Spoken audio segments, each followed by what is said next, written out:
수고하셨습니다. 다음은 존경하는 새누리당의 김정록 의원님 질의해 주시기 바랍니다.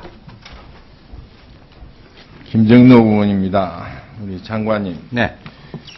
우리 국가의 존재 이유가 무엇이라고 생각하십니까? 뭐 국민의 안정과 뭐 행복 뭐 이런 거를 보장하기 위해서 국가가 있는 것이죠. 예. 국민의 생명과 재산을 지키는 일이라고 저는 생각합니다. 그러나 우리 주변에서 보면은 힘이 없고 돈이 없어서 죽어가는 많은 장애인들이 있습니다. 저는 우리 사회적인 약자를 보호해 주시고 가난한 사람들을 위한 안전장치를 마련해 주는 것이 국가 존립의 가장 중요한 목적이라고 생각합니다.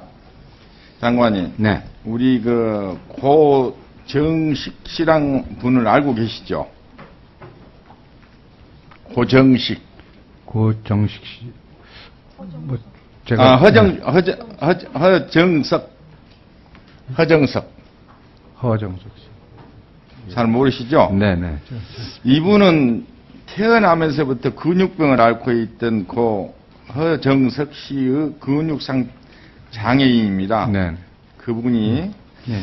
오늘 국가 마지막 날인데 이분에 대해서 내가 설명을 좀 드리겠습니다. 24시간 호흡기를 착용하며 살았는데 얼마 전 활동보조인이 퇴근을 하고 어머니께서 집에 오는 사이에 홀로 있던 시간에 인공호흡기가 빠져서 숨을 쉬지 못해서 31살 젊은 나이로 세상을 이별을 했습니다. 그런데 고인이 지난 2010년도 5월 보건복지부에서 올린 청원서가 발견이 되어 하고 저한테 이렇게 전달이 되었습니다. 그런데 이 자리에서 빌어서 그 아픔과 고통을 속에서도 우리 운명을 달리한 고인을 대신해서 제가 이 청원서를 낭독해 드릴까 합니다. 저는 27살이고 태어나면서부터 근육병을 앓고 있는 경기도 광명시에 사는 허정석입니다. 제 몸 상태는 초등학교까지는 다녔는데 서서히 근육이 떨어지면서 중학교 때부터는 휠체어를 타고 생활하며 학교를 다녔습니다.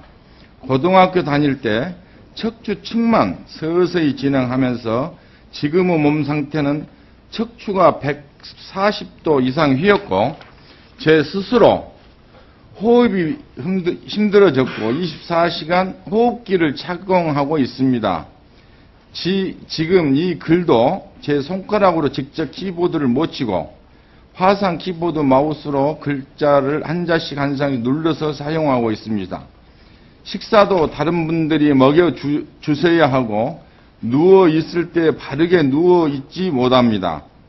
옆으로 누워야 편한데 이 자세도 여기저기 베기고 저려 오래 누워 있지도 못해 부모님께 잠을 편히 주무시지도 못하기도 합니다. 이런 이유는 2007년부터 활동보조인을 이용하고 있습니다.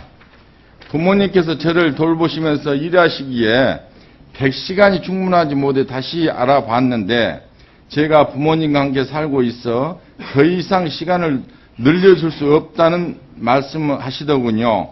활동보조인과 제가 손발이 맞아 가는 시기는 한 달 정도 걸립니다. 그러나 그 분들 중에는 저희 집에 힘드셔서 관두시는 분들이 계시고 어떤 분은 100시간으로 돈이 안 된다고 관두시는 분도 계십니다.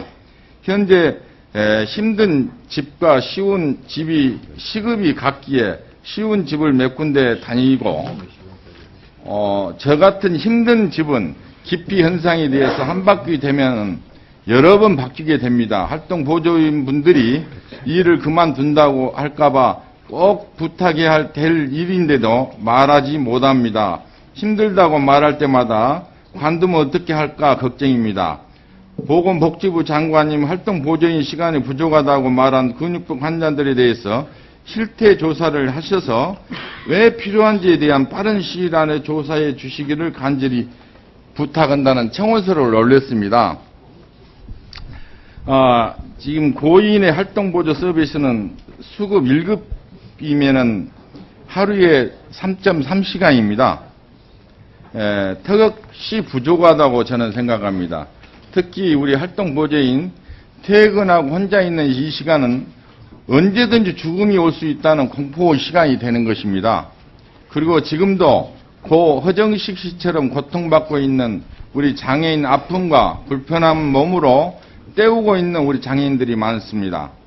장관님, 정확한 실태조사를 통해서 활동보조 기본 급여를 확대하는 등 보호의 사각지대를 해소시킬 수 있는 실효성이 있는 대책이 마련돼야 한다고 보는데 우리 장관님 생각은 어떠십니까? 예, 우선 제가 뭐 뒤늦게 이런 청원이 2010년도니까 지금서부터 뭐 2년도 더 됐는데 제가 하여튼 그때 알지 못하고 있어서 우선 대단히 죄송하고 안타깝게 생각을 합니다. 지금 현재 뭐 제도적으로는 뭐 이분이 이제 1등급으로서 쓰실 수 있는 맥시멈 제도상으로 허용된 시간 이제 다 사용을 하셨습니다만은 이제 여러 가지 이 안고 계신 그 장애 자체가 워낙 이제 큰 거기 때문에 저희들 제도와 현실이 잘 안 맞는 이제 그런 문제가 있는 것은 뭐 사실이고 이런 일이 아마 많이 있을 거라고 저는 짐작은 합니다. 그래서 우선 지금 말씀하신 이 허정석 씨의 케이스와 같이 이런 근육병으로 이렇게 계속 누워 계시는 이런 경우에 해당되는 분들이 이제 어느 정도 되는지 이분이 건의하신 대로 제가 한번 실태 파악을 할 수 있는 시간을 좀 주셨으면 좋겠고요. 그럴 경우에 저희들이 해드릴 수 있는 뭐 추가적인 대책이 어떤 것이 있는지를 제가 진심을 다해서 제가 검토해서 말씀을 드리도록 그렇게 하겠습니다. 제가 비슷한 상황에 계신 분 댁을 한번 갔었습니다. 저기 제가 한번 가봤는데 그분은 이 허정석 씨보다 조금은 나신 것 같아요. 근데 일단 거동은 뭐 거의 안 되시는 상태인데 그때도 이제 가족들하고 이제 보조인 사이에 이런 그 인수인계라든가 이런 거가 비교적 잘 이제 이루어지고 있는 케이스였던 것 같은데 제가 그게 이렇게 공백기가 생기는 거에 대해서는 제가 사실은 그렇게 거기까지는 미처 생각을 못했던 것 같습니다. 장관님, 이 3시간 가지고는 우리 중증 1급 네네. 계속 24시간을 돌보아줘야 할 우리 그 장애인들에게는 네. 지금 등급 문제로 해서 100시간이죠? 103시간? 103시간입니다. 예. 그러면은 하루에 보면은 3.3시간이 되겠죠. 네네. 그런데 그분들이 24시간 케어는 못 오더라도 최소한도 3시간 이상은 돼야 한다고 저는 생각합니다. 네네. 그렇죠. 그런데 문제는 뭐냐면은 그게 법에 의해서 정말 중증 장애인들 항상 돌봐줘야 되고 그 사람들 이게 지금 우리의 책임이라고 저는 봅니다. 이분이 돌아가시는 것에 대해서는 왜? 우리가 대비책을 세워주고 그분들에 대한 케어를 해줬으면은 죽지는 않았을 거란 이야기죠. 그렇죠. 그런 생각 안 드십니까? 물론이죠. 그 사이에 사람이 있었어야 되죠, 옆에. 그분이 돌아가신 아무도 없을 때 일어난 일 아니에요. 아니, 그러니까 저는 말씀드리는 것이 3시간 가지고 되느냐는 얘기죠, 하루에. 3시간 케어해가지고 되겠습니까? 그 중증, 우리 아까 화면 보셨죠? 네, 봤습니다. 네. 그런데 이런 것은 우리 복지부나 실무전에서 이거는 우리 도우미가 아니라 우리 생명의 안전장치라고 봅니다. 그렇죠? 예, 맞습니다. 예. 우리 장관님. 예. 맞는 말씀이십니다. 예. 그렇죠. 저희도 그분 안전을 지켜드려야 되는 거죠. 예. 그래서 생명이란 것은 저는 그렇게 생각합니다. 이 명예나 돈은 언제든지 떠나지만은 우리 1인 장애인들에게 보살핌과 정말로 이분들을 위해서 헌신 봉사했을 때에 우리 장관님의 역사에 남을 겁니다. 왜 그러느냐? 3시간 가지고는 안 됩니다. 그렇죠? 그러면 돈 오고 대비해서 예산이 없어서 안 된다. 그럼 죽는다는 이야기거든요. 그렇죠? 그렇게 돼서는 안 되겠죠. 예, 저희들이. 예.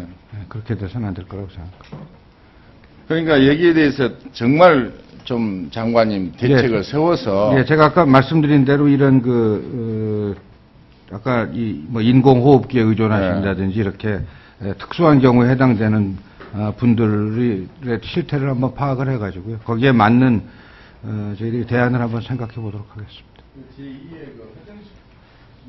같은 분들이 재발되지 않도록 예. 시간 조율도 필요하다고 저는 분명히 생각합니다. 예.